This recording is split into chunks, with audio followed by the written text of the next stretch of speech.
Après, tu passes à Sedan. Ouais. C'était ton Rapide. dernière année de prêt avec Avec Francfort. ouais. Non, c'est mon avant. Oui, parce qu'après, je retourne à Francfort. Mm. Mais je vais à Sedan où on fait une belle saison, on rate la montée. On rate la montée et ça a été très dommage parce qu'on fait une belle année en Ligue 2. Et c'était encore l'époque où sinon c'était encore une bonne équipe. Il y avait pas encore ces problèmes d'argent et tout ça. Donc c'était vraiment intéressant. On finit quatrième cette année-là. On rate la montée à. Et l'année à 1 ou 2 points. souvent, tu restes avec eux. Non, l'année d'après, je repars à Francfort. Ah, Ok. tu reviens de près, ouais. Ok. Je repars à Francfort et Ah oui. je fais ma dernière année à Francfort où là je fais une année blanche. Je suis battu. Non, je fais pas un match. J'arrive, déjà je suis blessé. Aïe. J'arrive, je suis Ah, blessé. t'as J'ai blessé. une tendinite au genou. J'ai un diamètre de tendon qui est à peu près épais comme ça là sur le truc. Mhm. Donc je mets 7 semaines à récupérer. Et quand je reviens, le championnat a commencé. On est premier. On a fait 4 victoires, 4 matchs, 4 victoires. Ouais, donc difficile de rentrer là. Et après, à partir de là, sur les 32 matchs, je pense qu'on fait 28 victoires dans l'année. On est monté, on était en Bundesliga 2, on montait. Et on fait donc aucune opportunité de jouer. Aucune opportunité. C'est-à-dire que les fois où on a perdu, bah, l'entraîneur ne change pas tout de suite quand tu perds. Il laisse au moins, forcément, il laisse c'est pas un 2 match matchs. que Tu tout vois, l'autre, c'est tu vas changer, hein. exactement.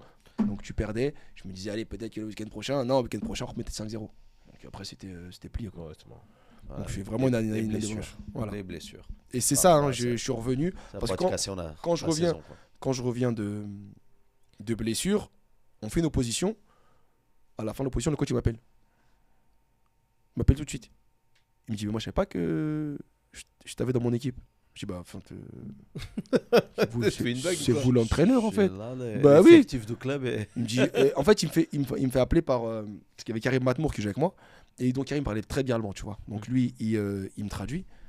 Et après, il me regarde. Et Karim, pendant qu'il me traduit, il rigole, tu vois. Il dit, mais je savais même pas que tu étais là et que tu jouais comme ça. Je dis, comment ça? Enfin, une opposition, je suis. Ça fait 7 semaines, 8 semaines que t'as pas joué au foot. Moi, sur le terrain, je suis comme un cheval. Wow, je cours partout, je suis trop content et tout. Ça fait trop du bien. Donc, je fais un match de fou à l'opposition, Ouais, entre ouais. les titulaires et tout. Très bien. Il me dit, le coach, il me dit, mais je savais pas que j'avais un joueur comme ça. Attention, l'équipe. Hein.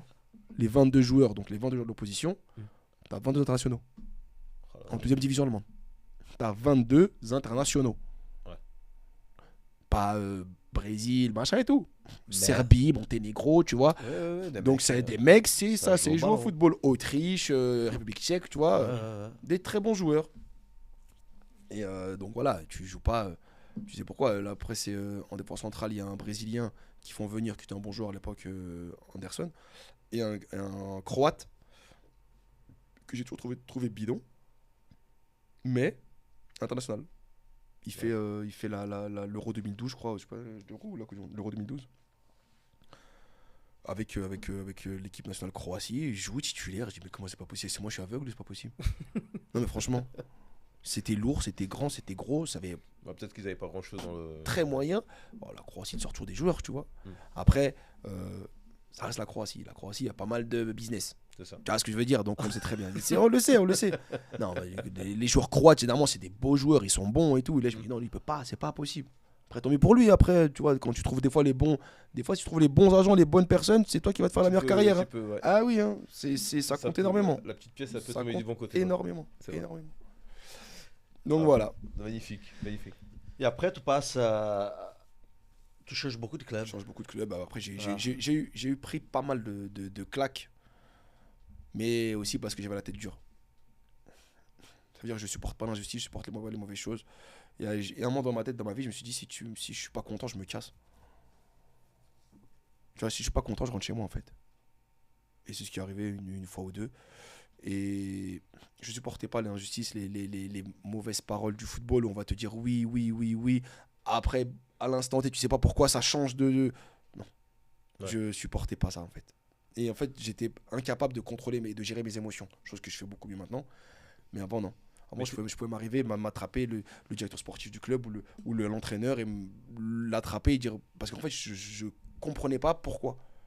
Mais t'étais Ouais. mal conseillé à ce moment-là? T'avais quelqu'un qui t'accompagnait? Ouais, non, T'avais- à un moment donné, ça a été C'est compliqué. toi, t'as géré tout seul là? Ouais, après ça a été plus compliqué. Et en fait, dans le monde du football, quoi qu'il arrive, tu peux gérer tout seul ou avec ta famille, quoi que ce soit. Mais à un moment donné, il faut quelqu'un qui ait toutes les ficelles du milieu et tout, et qui C'est connaisse ça. les gens et tout. C'est ça. Il le faut. C'est moche, hein. C'est Mais il ça le ton regret? De pas avoir quelqu'un qui. Non, parce qu'après, si je regrette, ça veut dire que j'ai raté et j'ai pas de regrets. Non, en fait. mais dans cette partie-là, où tu te dis, tiens, Non, parce que peut-être voilà, que j'aurais dû peut-être prendre un mec qui connaissait un peu plus J'avais, le mécanisme des. Bah non, parce que justement, c'est ma tête à moi qui a fait que je me suis séparé des gens et pas faire confiance. Et quand t'es footballeur, c'est facile de te mélanger le cerveau en fait. C'est Ouais. hyper simple.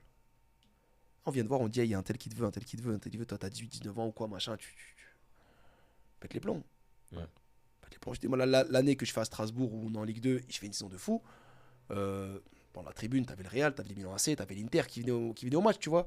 Donc qu'est-ce qu'il fait, le mec qui connaît, qui traîne avec eux dans les. Ils sont venus pour toi, là, te regarde et tout et tout. Et toi, ton agent, il te dit rien.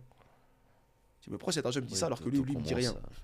Et t'as 19, 20 ans, mais ça veut dire que c'est facile de te mélanger le cerveau et tout, tu vois. Ouais. C'est hyper simple. Et c'est difficile, j'imagine, d'isoler ces choses-là. Et rester concentré dans ton jeu et ne pas écouter tout. Si t'es assez fort dans la tête et te dire que j'ai mon agent, je lui fais confiance de A à Z, tu vois. Mais même comme ça. Et que je vais me concentrer sur ça. Et je pense qu'aujourd'hui, c'est encore plus compliqué avec tous les réseaux sociaux, les machins et tout. Je pense que c'est encore beaucoup plus compliqué aujourd'hui. Mais nous, à l'époque, tu pouvais encore.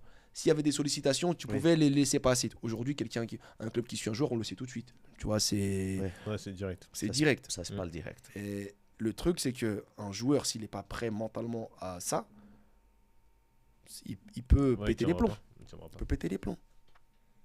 Non, c'est vrai. C'est pour ça que je disais qu'il y a des choses. Et puis, les gens, ils le savent. Ils vont profiter de cette faille. Tu vois, toi, tu vas me dire, Habib, moi, je travaille avec toi depuis 3-4 ans. On parle football, on parle aspect tactique, technique et tout machin. Toi, tu arrives, tu me dis, Habib, je peux t'appeler, t'as ton numéro de téléphone? Ouais. Alors, ouais, moi, j'ai un tel qui te veut, un tel qui te veut, un tel qui te veut. Toi, ça fait 5 ans que je travaille avec toi. Toi, tu me dis pas que lui, un tel, il me veut, un tel, il me veut. Lui, il me dit ça. Ouais. Comment il a accès au club à toi? Exactement. Lui, comment ça se fait que toi, ça fait 5 ans qu'on travaille ensemble, tu me dis pas ça? Lui, je le connais de ni dans ni dev, il m'appelle, il me dit, hey, j'ai l'Inter qui sont sur toi là. J'ai le Borussia Dortmund qui sont sur toi, qui te veulent, qui te suivent là. Ça te fait tourner la tête vite fait, quoi. Ça se fait au mot, quoi. J'ai 20 ans, 21 ans. Le cerveau d'un homme à 21 ans, il n'est pas fini encore. Hein. Tu vois ce que je veux dire? C'est facile. Mais je pense que même après. Nous, on met plus dedans que les femmes. Je pense à finir notre cerveau, ça, il n'y a pas de souci. Mais encore plus à 20 ans, 21 ans, tu vois. T'es complètement débile encore. Non, après, pendant ta carrière, ça suffit que tu passes un mauvais moment, que l'agent de confiance, quand arrive un autre qui te dit une autre chose, ça saute tout, quoi. Exactement, c'est exactement parce que ça. tu n'es pas bien. Et exactement ça.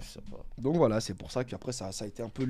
Ma direction, elle a été un peu faite comme ça. Mais je regrette rien. Et malgré le fait que j'ai fait pas mal de clubs et tout ça, je regrette rien parce que je suis content de ce que j'ai fait. J'aurais pu faire mieux. J'aurais pu faire beaucoup mieux. Parce que au départ, les qualités intrinsèques du joueur étaient assez hautes. L'espérance était assez élevée. Et j'ai fait ce que j'ai fait parce que c'est moi, en fait, Sabih Belaïd. J'ai toujours été comme je suis. J'ai vachement évolué, j'ai vachement changé parce qu'aujourd'hui, en tant qu'éducateur, en tant qu'entraîneur, je peux plus avoir la même façon de penser, la même façon de voir les choses.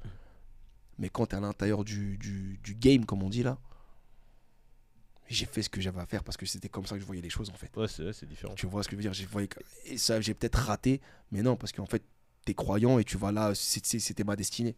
Je pars du principe que si on m'a pas donné plus, c'est que si j'avais eu plus, bah, je serais peut-être plus là aujourd'hui. Ouais. Tu vois ce que je veux dire? Oui, bien sûr. C'est juste ça. Je vais là où ce qui m'a été prédestiné. Ouais. C'est tout.